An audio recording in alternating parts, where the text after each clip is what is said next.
हम देंगे वही जो किसानों के लिए होगा सही, हे आमच्या कंपनीचं ब्रीदवाक्य आहे.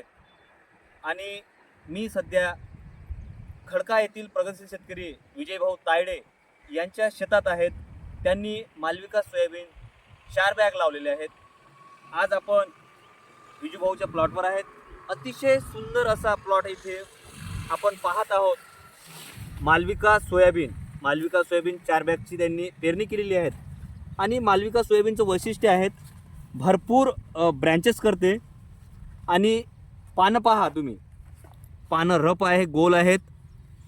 या आज पावतर या मालविका सोयाबीनवर एकही फवारणी झालेली नाही आहे. पूर्ण निरोगी झाड आहेत, भरपूर ब्रँचेस केलेले आहेत, हिरवा कंच इथे प्लॉट बसलेला आहे. हा 4 बॅगचा प्लॉट आहे. विजयभाऊ तायडे यांच्या शेतातली मालविका सोयाबीन लावलेला आहे. 4 बॅगचा हा प्लॉट आहे.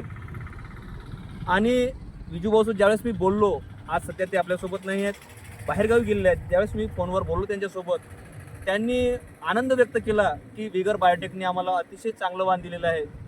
जेणेकरून जर्मिनेशन जो विषय आहे, महत्त्वाचा विषय, जर्मिनेशन खूप अतिशय सुंदर झालेलं आहे. इतर वाणापेक्षा दुसरी वाण त्यांनी लावलेले आहेत त्याचं जर्मिनेशन कमी आहे, परंतु मालविका सोयाबीनचं जर्मिनेशन अतिशय चांगलं झालेलं आहे. लाईव्ह प्लॉट मी तुम्हाला दाखवत आहेत. मालविका रिसर्च सोयाबीन वाण जो विगर बायोटेकने आपल्या शेतकऱ्यांसाठी वरदान ठरलेलं आहे. अतिशय सुंदर प्लॉट आहेत. माझी सर्व शेतकरी बांधवांना विनंती आहे की आपण येणाऱ्या पुढल्या खरीप हंगामामध्ये जास्तीत जास्त मालविका सोयाबीनची पेरणी करावी व भरघोस उत्पन्न मिळवावं. धन्यवाद.